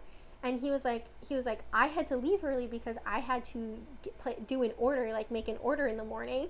And when I left, the baker and the victim were drinking a bottle of wine together. The next morning, I went over to the victim's house because I needed help with him for this order, but he wasn't there. It was like he never went home. But the crime scene was in the victim's house. Whatever. Anyways, yeah, I also forgot to mention it was an empty plate. Did I say it was an empty plate? It was an empty plate. Anyways, so she goes back to talk to the baker, and she finds this, like, trap door that is not well hidden at all. And she goes down there, and she finds photos of the victims. Blood everywhere. Blood everywhere. And, like, this disguise. So, the baker did it. Episode 32, Made in Heaven. So, Afma goes to Barrett and tells him what she saw. And he's like, that sounds like a Shadow Knight in Training Shrine. Afma finally heads to Scaleswind, and then she receives a letter from Garth from Raven. Raven says, Levin might start walking soon. Dale has stopped drinking, because I didn't mention this because it hasn't been super important, but Dale is the town drunk. Logan and Donna are actually engaged, and Brendan is still simping over Sasha. And Kiki got a bunch of new animal shipments. So for some reason, again, she has an opportunity to tell Garth about Sasha. She doesn't. He was like, Raven was just like, do you want to send something back? And she's like, no, I'm good. Whatever. So she runs into a Little Maid cafe, and there's another little side quest, and she meets Kawaii-chan. Some people have problems with her character because she is kind of like an infantilized character. She talks in third person. Afma like gives her this really high-pitched voice, which I agree with isn't very good. I don't know. I hate when characters are infantilized like most people, but so I was never a fan of Kawaii-chan. She is she says that she is a witch that creates like maids, like little maids. But the thing is, she's not a witch, she's a magic user, but she calls herself a witch in this, which we later learn witches and magic users aren't the same at all. Episode 33, Sugar and Dragnons. So, not much happens in this episode. Afmao asks if she can, like, play with the maids, and Kawaii-chan's like, yeah, they actually need to go into training because the maid cafe just opened. So Afma's like, cool, I'll just go venture around with them and take them on, like, a little walk. So she goes on a little walk, and she meets this guy named Elder Kane. Elder Kane is like, hi, and she's like, hello. He reveals that he used to be a lord of a village, but then it got burnt down by Shadow Knights, and that he needs to get fireproof wood from the Wyvern dimension. And he's like, here's a staff. Can you go in there? Because only people with true hearts can go in there. And she's like, okay, I guess. She's like, sure, whatever. I'll go in there. And she enters the realm, and this wood is gorgeous. The wood in this realm, it looks like warped wood, and like this was way before warped wood came out, so it was like this blue wood, and it was just so gorgina. Episode 34, The Wyvern Elder. So majority of this episode is just Afma collecting wood, 2 whole stacks of wood, and she runs into some wyverns in a cave, and they're royal wyverns. Oh, she explains to the wyverns why she's there, and the elder wyvern explains that humans and wyverns were actually in a war, which was caused by the Shadow Lord, and he wanted to use the wyverns to kill humanity. And by the time that the wyverns had realized that they were being used by the Shadow Lord, they were like, "Ah, dog, we screwed up because now everyone hates each other." Then there was this lady who actually separated the wyverns into a different dimension so that she could protect the humans and the wyverns. She's like, "Oh yeah, I'm here to collect wood." Did I say that? She says this right now. She's like, "Yeah, I'm here to collect wood to give this old guy because he wants to make a village with this wood." And then they're like, "Do not give this man this wood at all. Do you know him? Don't give it to him because he could be really dangerous, because actually if you put this wood together, then it will create a portal here." And before she goes, one of the wyverns is like, I have children that actually got trapped in y'all's dimension. If you see any wyverns, can you say Bunhofkin Monsaran to them, just so they know that, like, I still care about them. So Aphma's like, "Yeah, sure." Episode 35, Mask Revealed. So Aphma decides that she's not going to give the old guy wood, because if a dragon tells you to do something, you do it. And he, like, flips his shit. Like, because this staff can only be used 3 times. So she used it once, so now there's only 2 times, and only people's truth are. But he flips his absolute shit. So we learned that it's actually Xenix. It's Xenix in disguise. It's Xenix in disguise. He reveals that he killed the old lord of Phoenix Drop. So, you know, Vlad confirmed no good. Finally. If I hear this woman say, "Oh, Xenix," one more, anytime after this, I'm gonna lose my mind. Anyways, so Xenix is basically the reason that all of the Shadow Knights exist ever is because they're all really pissed off that they have to die for lords. They will have to do anything for a lord. They have to, and it's like, dude, you chose to be a guard. You could just not be a guard anymore. Like, no one is forcing you to be a guard. But then they're like, rational wise, let's just kill the lord so that we don't have to die. But then it's like, then you're, I don't know. Anyways, Aphma was like, "I killed you though," and he's like, "I'm immortal, because when I killed that lord, I gained immortality and turned into a Shadow Knight." He knocks Aphma out, and Xenix tries to take her, but then Kawaii-chan's maids save her and bring her back to Kawaii-chan's house, or maid cafe, and then she wakes up, and then Kawaii-chan's like, "Oh, my maid saved you," and a bunch of them died. So Aphma, like, tells her what happened, and then Kawaii-chan's, like, freaking out, because she's like, "Okay, my magic can be tracked because he saw those maids, and my magic's really powerful, so I need to leave immediately." And then Aphma's like, "Okay," and then she's like, "I know you've been traveling a lot, so I'll give you my flying horse. It'll be here tomorrow." So she's like, "Rad, flying horse." Episode 36, Levin's mom. So Kawaii-chan reveals that her flying horse doesn't appear, so her maids give her a new horse called Kimi-chan, and Aphma goes back to the camp Xenix was at for some reason, and it is covered in blood, and he's nowhere to be seen. But she finally makes it to Scaleswind. It's been 10 episodes. This journey's been 10 episodes. I mean, it's fine. I love when she goes on journeys. I think they're so iconic. But it's like, just, I don't know. I think it's so silly. So Aphma discovers that Levin's mom's name's Matilda, and that no one has seen her in, like, I think she says, like, 2 weeks, or it's 2 months. They haven't seen her for a while. Aphma's like, "Oh, I don't know where to look," and then some person's like, "Go look in the church. Maybe you'll learn something there." And it's like, okay. So in the church, we learn about this woman named Lady Irene, and she's, like, super important. This is her, Lady Irene. That's her.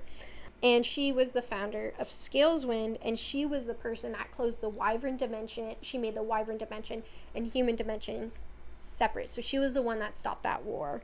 She also disbanded the monarchy and established the new way villages were run, with lords rather than monarchies, and having, like, a head guard at each village. They tried to get her to be the queen, but she was like, no, too powerful. anyways, Aphmau is like looking at the Lady Irene statue. This one's actually from her village. This is not the one from the church. But she's looking at the statue and she discovers like a crack in the fountain. And so she takes out and then she looks in it and she takes out a piece of paper and it says, "Prayers will get you nowhere, Matilda. Go to the alley behind the tavern or we will find him." So after reading that, she decides, okay, I'm going to go behind the tavern because of this mysterious note. And it's like, yeah, that's her quest, but it's like, guys, if you read a note that is like this, do not do it. Don't do it, that's dangerous. So she goes behind the tavern and there's like this super obvious trapdoor, and she goes down there and she finds Matilda, and so Matilda tells Aphmau to leave her alone because she was kidnapped because she wants to keep her baby safe. The Shadow Lord finds her baby. He will murder her baby because the baby and the Lord of Phoenix Drop were descendants, like direct descendants from Lady Irene. Aphmau was like talking about wyverns. I forgot why. And then she's like, if you can talk to wyverns, you're either a descendant of Lady Irene or you are a lord with a good heart. So if she was a descendant of Lady Irene, she would be like somehow like an aunt to Levin, a third aunt removed or something. I don't know. Matilda tells her in short that her husband set out to the Nether to try and seal the magic in the Nether. So he opened a Nether portal, but then he released all of the dark magic onto this dimension and into like the people dimension that we're in. That's literally taking over the entire realm. So Matilda tells us that Vlad saved Matilda and he is actually a Shadow Knight. So that cutscene being Aphmau the baby kind of gives a lot of sense because we learned that Xenix is actually holding her prisoner. And so she still doesn't believe Xenix is bad. So, hooray! Episode 37, Gar's face. So Aphmau goes back to the cafe and it is closed because like Kawaii-chan said she needs to leave because she doesn't want her magic to be tracked. And she sees a giant wyvern and that wyvern's named Ernguth, and he is actually Lawrence's wyvern. So Lawrence is on there and then she tells him Bohufkin Monseran, and the wyvern's like, "Are you a descendant of Lady Irene?" And then he's also like, oh yeah, because she tells him about like going to his dimension, and then he's just like, oh yeah, he definitely killed someone to get that staff. Like, you have to kill a lot of people to get that staff, and it's like, ay ay ay. So she goes back to Phoenix Drop after 12 episodes, and Xenix attacked the village.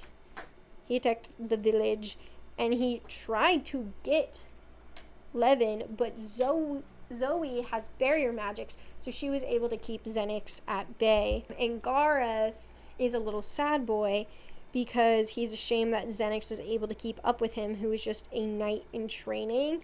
And he's pulling like a Hunchback of Notre Dame and is just like hiding in the mines.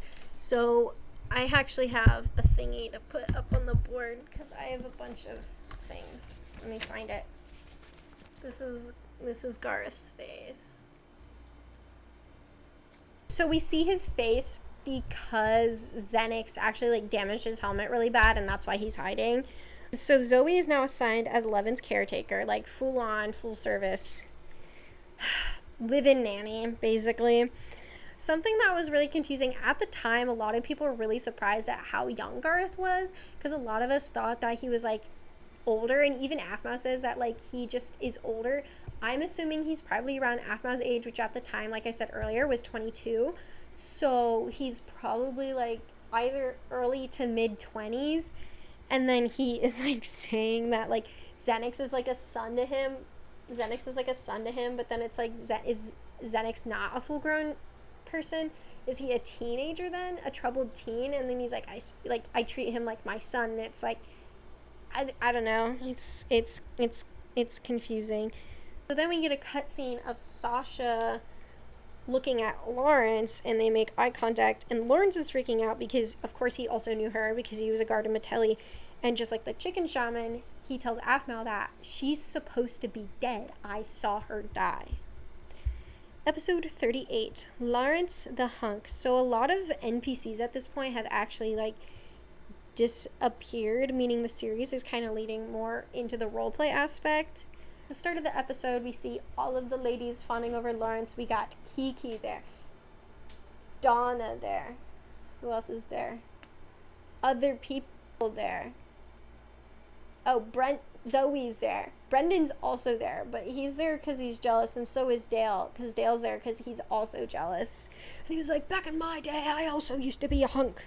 Aphmau and Lawrence kind of have like a little conversation about Sasha, and he reveals that Sasha was kind of like one of the only women that he could talk to normally and not flirt with at all.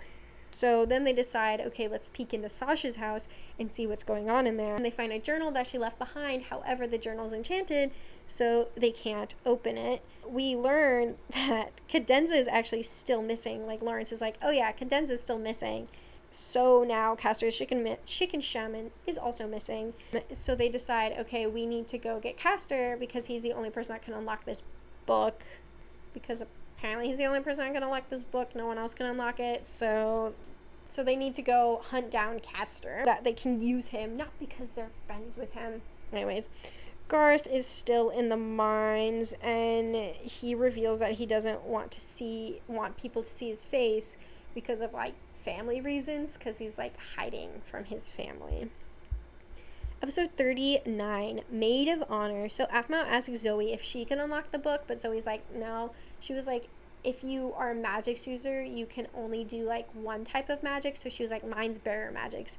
So Garth finally got his helmet back. He was like, I got it fixed from the blacksmith in the Neapolitan villages. Throwback. So Dale's son is returning from the Guard Academy, and Garth is like freaking out because, you know, the last person he trained turned out to be an evil psychopath. Keep this in mind for later, like way later. So Donna then forces Aphmau to plan her entire wedding and has dubbed her the Maid of Honor. But she needs to go find Castor so they can like look at this book. And they're also like, okay, this is ridiculous. We need to save Cadenza at this point. So Lawrence and Aphmau head over to Castor's house, but all of the chickens have been slaughtered, and we meet this new guy, Dr. Bees. Dr. Bees isn't important, but he's just so iconic, I had to add him. But Dr. Bees tells Aphmau that the chicken shaman has actually been kidnapped and was taken to the Nether. Episode 40, Grim Decisions. Aphmau tells Lawrence about Castor, and he freaks out because Castor is the only magics user in all of Metelli. Not because someone's been kidnapped and taken to the Nether, because Castor's the only... He's the only magics user. What a great friend. So they head to the werewolf village to go into the Nether to get Castor and Cadenza, and then like really dramatic music starts playing, but then like the scene, it's like supposed to be dramatic, but then also Aphmau's like kind of acting chill the entire time, and I just thought that was funny. So they enter the fortress again, and they find Castor locked in a cage. And I just think at the time that Castor, the guy who plays Castor, he didn't have enough information about his character. So like the entire time he's in the Nether, he's like a little confused, and I think it is just so funny. And he's just like, I don't know who Lawrence is, but Lawrence is like supposed to be this like really like his best friend. So they save the chicken shaman, and then the Shadow Lord starts attacking them, and then Castor's like, I'm gonna put up a barrier. So Castor puts up a barrier, because I'm assuming shamans have different types of magics. I don't actually know much about shamans. I literally read The Shaman King like a while ago, which is all about a shaman, and beats me. I don't know anything about them. Lawrence decides that he's gonna stay behind so Aphmau and Castor can get out of there, but literally like Aphmau defeated him. I think he's like supposed to be more powerful now, but he's still trying to break down the barrier. I think they all could have gotten out fine, but apparently whatever. So yeah, as they're running out, Castor reveals that Cadenza was actually never in the Nether at all, and that she was actually with Dr. Bees the entire time. So as they're running out, all of the chickens start to catch on fire, and Aphmau's like, no, but I saved this one. He's like, are you a part of a chicken trafficking scheme. I just thought that was really funny. So Aphma's like yelling like, Lawrence, Lawrence, oh God, Lawrence. And Castor's like, yes, yes, oh, Lawrence. And it's just really, I don't know, I just think it's really funny. So we cut to them being outside of the Nether, and Aphma's like, why don't you know him, you've gone into the Nether with him before, why don't you care about him? And he's just like, oh, he owes me $5, but because he saved us, and I'll give him the friendship discount, it's $2. Then Aphma keeps going, oh, Lawrence, and then Castor's like, oh, yes, Lawrence. Aphma asks if he can unseal Sasha's book, and Castor talks about, he says that Sasha actually killed all of his people, and that he will help Aphma open the book because she saved one of his chickens, who he dubs Timberly, which I love the names for his chickens. Episode 41, Memories of Sasha. So all of the werewolves are trying to eat Timberly because his flesh is so delicious, and the portal is broken for some reason, and Castor says it was because there was probably a disruption on the other end of the portal. So they decide to head back to Phoenix Drop so he can unlock the journal, but I'm like, why didn't you just bring the journal? I don't know. That's just my information. So they actually lose Timberly, or Timberly unfortunately died. But then Castor says, I will not grieve for you because you know my rules and you broke them. Anyways, yeah, so now they're back at Phoenix Drop, and they meet Garth at the docks, and they tell him about Lawrence, and they decide, okay, maybe we'll make another portal of ourselves and try and go and get Lawrence. Castor makes a new friend. Her name's Redegna. I don't know how to say it. And then Castor reveals more about why he doesn't like Lawrence. He says that they had a falling out and that they don't see eye to eye. That's it. That's all the more. Castor unlocks the book because he's oh so powerful. In the book, Sasha talks about how everyone left her behind to die, and that someone named Jean from, oh God, how do you say it? Matatsky, I don't know, village, took the Lord Zhou. Sasha says that when everyone was running from the Shadow Knights across the bridge, Sasha fell behind. The bridge broke and she fell into the lava. She woke up, and this guy's name's Jean. Jean tells her that they actually all left her behind, and he brought her back to life, but she has to pledge her allegiance to the Shadow Lord and kill the Lord she ruled under, which was Zhou. So that's why Zhou's dead, because Sasha killed him, because Shadow Knights have to kill the last lord they worked under in order to get their immortal power. Castor's like, that's not what happened at all. Lawrence, Castor, and everyone else, Ulrich was Kenmer's guard, went back into the Nether to get her, but then she was trapped there because she had already been corrupted with dark magics from Jean, so she wasn't able to escape, and that's why she fell into the lava, because she couldn't get out. And that Jean actually changed her memory because she had said that she had told them to go and get out of there to get them to safety, because she was like, it's not worth it, you guys need to get safe, you need to get Zhou out of here. And so she told them to leave. Castor then starts freaking out about Lawrence and how he's his best friend and how Aphma is doing absolutely nothing to help him. Aphma promises to get him out, and then Castor goes, good, get him out, and don't forget to get my money. Oh yeah, Castor heads back to his village and promises he's working on a potion to bring Cadenza back to her human form. Okay, so Levin's grown up now, so I have a thing. Okay, so Levin's a big boy now. Of course she didn't know that because she's never there. She's never there. Child neglect. Aphma heads back to Brightport because that's where all of the that's where Garth and all the other guards are. Before she goes to Brightport, she runs into Erngirth, which is his wyvern, and apparently they're connected spiritually or something. So Erngirth's like, Lawrence is okay, but she cannot go into the Nether because the last transformation to turn into a Shadow Knight is to kill the last lord she served under, and she was the last lord he had served under. So Garth, he called a super secret meeting that for some reason we talked to Paul, which is like the first time I don't know if it's the last time we talked to him, but it's one of the last times we talked to him. And Paul's like, oh yeah, Garth's here and they're having a super secret meeting. And it's like, why does this random merchant know about the super secret meeting? So Brian, Molly and Dale's son is there, and Garth tells Aphmau that they're rewriting the oath of the guards, meaning that if a knight becomes corrupted, they have to like themselves. And I just think this is silly because there's only the guards from Brightport, Metelli, and Phoenix drops there. So there's so many other places, like there's Scaleswind, there's another place and another place that we haven't talked about yet, and those guards aren't there. So it's like, are you sending them to those villages? Are they gonna sign off on it? No, it's just, I guess, something between all of them. All of the guards agree to the new oath except Hayden's guard, I can't remember if it's Glinda or Gilda. I wrote down Glinda, but it very much could not be Glinda. And that she wants to quit. And then Ulrich's just like, ugh, I don't want to take over. I'm so close to retirement. Oh, this poor guy. And that he, like, is kind of, like, a little freaked out because he's like, all of the other guards have died or have gone missing, and I don't want that to happen. He's like, Sasha, Lawrence, I don't want to be the head guard.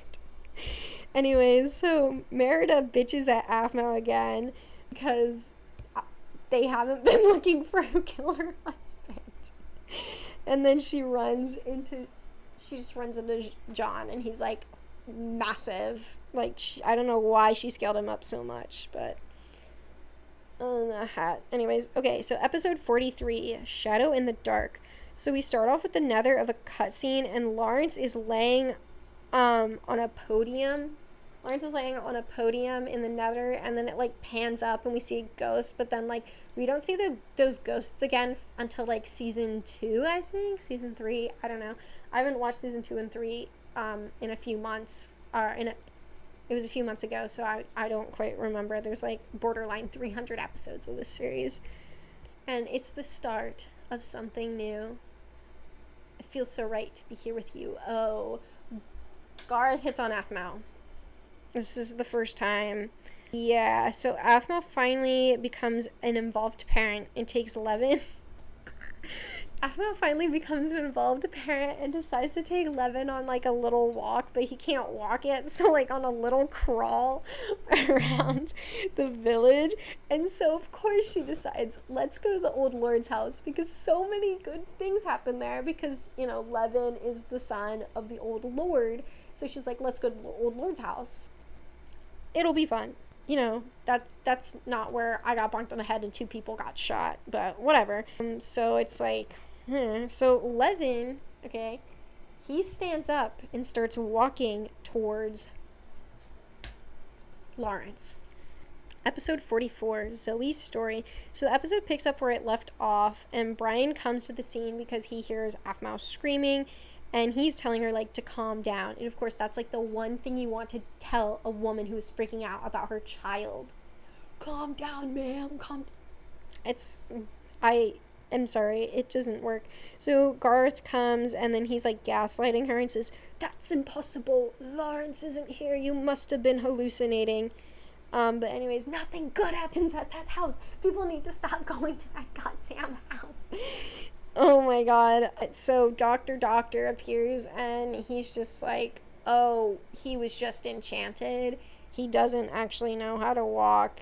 And so you remember how I kept talking about Zoe's story? Well, okay, I'm gonna have to like completely read this from my phone. So we learned that Zoe used to have a baby, and he was in that her husband was a part of an elven council. People on the council were the only ones allowed to have magics, but she was cool and awesome, and she decided, fuck it, I'ma do magic. She got banished in the wood for years, and she no longer could talk to her husband because there was like some barrier around like the village or whatever. The elder of the council then was found guilty of treason because he removed some book from a tree or something. Her husband finally got her back, but when she went back to the village, her son was a man, and she basically missed his entire childhood. Which, it's like weird because like the elves age really, really slowly. So the fact that he was like a full-grown man when she got back is actually insane. But anyways, but I just think it's like ironic because that's like what's happening with Aphmau. Is Aphmau is not there the entire time, so it's like Zoe, I guess, is making up for it by taking care of Levin, I guess. So Aphmau goes to talk to Lawrence again. Aphmau goes to talk to Garth again, and Garth's like, yeah, you were actually right. Lawrence is here. And then she's like, okay, I'm going to take off my mind on things and make somewhere safe for my son to play. So I'm going to build a playground. Mother of the year. So she's walking around the village checking on people, and Logan is laying in the plaza on like a bed. And I think, is it Dr. there, or is it Kiki? Someone's taking care of him. I think actually it might be Kiki, or no, it's either Kiki or Donna. And Logan is actually like growing hair and having a fever, so they have to postpone the wedding.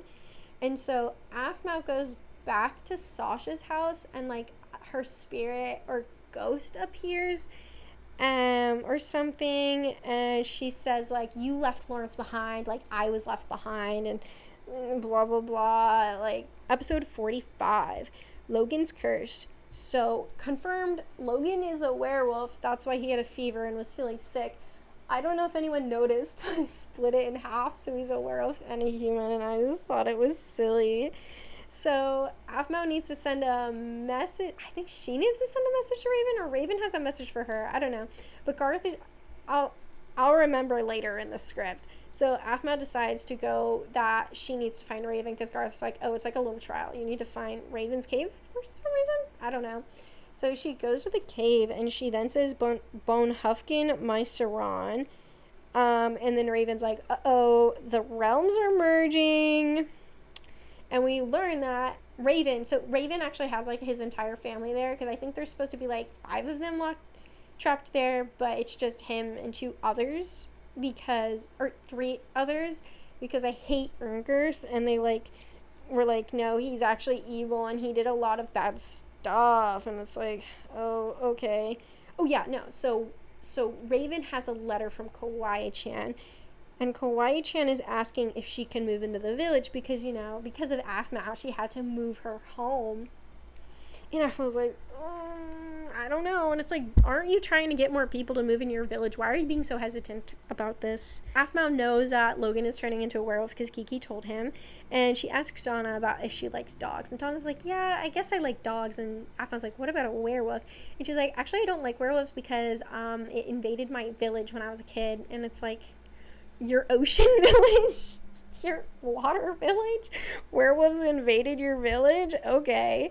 So episode 26, Kawaii-chan moves in. So Aphmau builds a bunch of new houses, and then Kawaii-chan makes it to Phoenix Drop, and we hear the name Ocassis for the first time, which is like this huge, it's super important. Ocassis, it's this village, and that's where Kawaii-chan was originally from.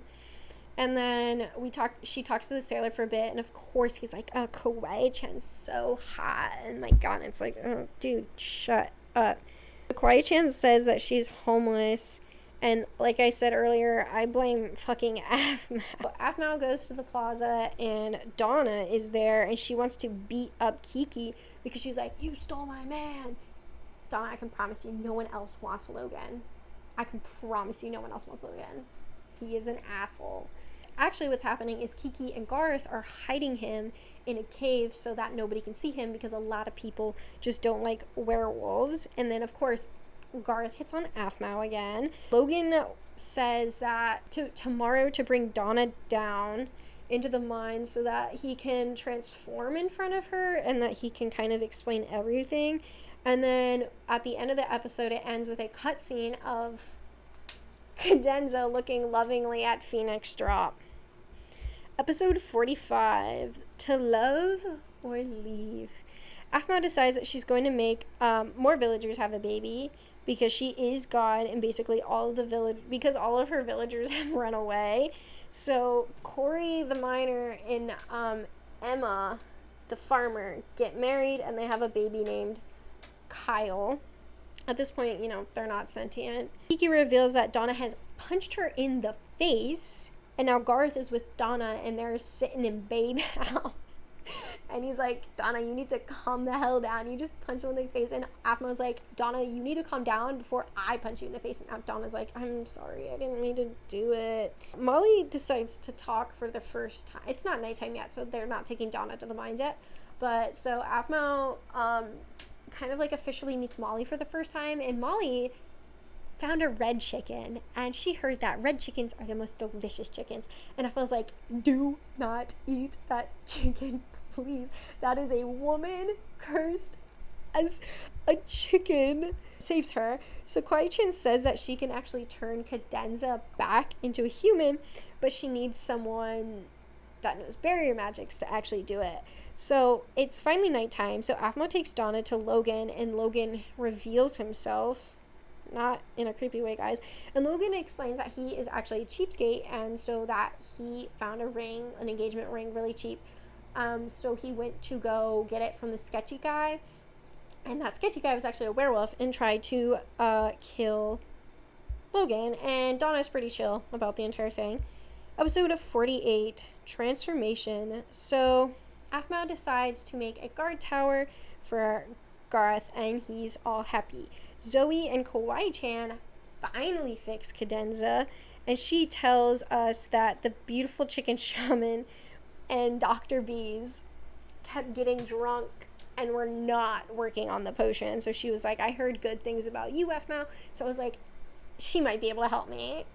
She can help me. So Donna feels bad for punching Kiki in the face, so she's like, you want to be my bridesmaid? And Kiki's like, oh heck yeah, I want to be your bridesmaid. And Emma and Corey are sentient now. And then we get a cutscene, and we see Vlad, and there's nothing else about it. It's just Vlad in like a zoom in of Vlad. Episode 49, In the Shadows. So we start off with a cutscene of Vlad in jail, and Sasha goes up to Lawrence, and they have a chit chat, and Sasha says that Lawrence needs to forget his past and embrace the future, and he doesn't want to turn because he's like in love with Aphma, even though he's had like 5 conversations with her. Sasha says that even if he goes back, he will like want to murder Aphma, so there's literally no point whatsoever. So Gareth tells Aphma to forget about... I keep looking at my phone because I'm forgetting things now the further we get into this. The stories are getting more complex as we go on. So Gareth tells Aphma that she needs to forget about Lawrence because he's like clearly jealous, okay? He's like clearly jealous. Levin begins to walk, but Aphma wasn't there when he began to walk, and Brian finds Kawaii-chan's horse that Aphma like let free a long time ago, and it was like, go find your mother. And somehow Kimi-chan made her way to Phoenix Drop. So let's see, Aphma and Cadenza head to Metelli, and Cadenza pulls a girl boss, and she's like, I am not moving back to Metelli, father. Aphma's like, you didn't tell me this, but okay, fine. And then Hayden's like, you know what? That's fine with me, because then it keeps you away from Kenmer. And it's like, dude, what? I don't know. That whole like thing confuses me. And so we learn that Glenda has actually quit because she was like, I'm not ending my life if I turn into a Shadow Knight. And it's like, okay, girly, pop off. So Ulrich is the new head guard, and he's still freaking out about it. He's like, Episode 5. This just says Molly. I don't know if that's actually the name of the actual episode. I might have forgotten. So Aphma finally decides to plan Donna's wedding. Okay, we're halfway through. Isn't that exciting? Right now, this is 2 hours in. I don't know how many hours in we're going to be when we get to this point, but it's 2 hours. So at this rate, it's going to be a 4-hour video. So awesome.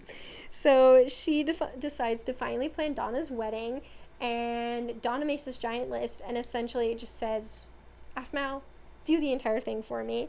So Molly actually had a baby, Alexis, Queen, and she didn't tell anybody because she didn't want to take away from like Donna's wedding and make it like a whole big deal. Yeah, and they named her Alexis because they're like, we want an A name to name it after Aphmau because you're the one that got us together. And I'm like, Alexis has nothing to do with the name Aphmau, but pop off Queen, I guess. So Cadenza finally moves into one of the homes that Aphmau made, and Aphmau's like angry about it. She's like, she didn't tell me where she was gonna move in. What the heck? And it's like, Queen, calm down. Yeah, anyways, so we learned that Cadenza actually likes to sew, and that's awesome because no one has thought about the bridesmaids dresses or the wedding dresses or literally anything about that yet. And she's like, I can make them all in one night because Donna's wedding is the next day. Emmeline is now sentient with those giant nerd glasses. Nerd. She reveals that she kind of has like a little crush on Brendan, and Aphmau's like, I'm not getting involved. I'm not touching this with a stick at all. And I'm not getting involved. It's like, girl, all you do is get involved in people's lives. But she's like, I'm not helping you, Emmeline. So we then meet the high priest of Ocassis, Zane. And essentially what Zane's like high priest is, he's supposed to spread the word of Lady Irene, okay? And we learn that Donna is actually originally from Ocassis, just like Kawhi-chan is from Ocassis. So then we also learn that crazy cat lady is Donna's mother. Iconic. And that Zane is there to kind of like do the wedding because he owes Donna's mom a favor. What favor does he owe her? What did this woman do? What did she do to get a favor from the high priest of Ocassis? I don't know. Anyways, we get told a little more detail about Ocassis, and that's actually where the king, like evil king was, the one that like fought against Lady Irene. You know, the one that Lady Irene broke the monarchy. That he was actually from Ocassis. Aphmau then tells Zane about the Shadow Lord, and he's just like, oh, that's just like a kid's tale. That's not real. That's to scare kids. And Gareth, we find Gareth again, and he's still sulking about Xenix, and it's like, get over it, dude. Come on, get over it. He then again says that Xenix was like a son to him, and it's like, how old are you, and how old is Xenix? Is this a 12-year-old boy running around killing people? How old is he? How freaking old is he? And then Garth suggests that they should have another baby shower for Kyle and Alexis. Levin says his first words, but honestly I doubt it because Zoe didn't mention anything about and Zoe wasn't excited about it. Okay, so this is just gonna abruptly end, going up to episode 50. I recorded up to 56, and then my computer ran out of disk storage because a 3-hour video takes about 70 gigabytes of storage. And so I went in and I deleted some programs, so hopefully the second round I can get through the entire thing. But episode 50 to 100, a lot happens, like a lot. So it might even need to be 3 parts, just to save my brain from editing. But yeah, thanks for watching. Stay tuned, subscribe, for part 2. I don't care how many views this is getting. There will be a part 2 and there will be a part 3. So yeah.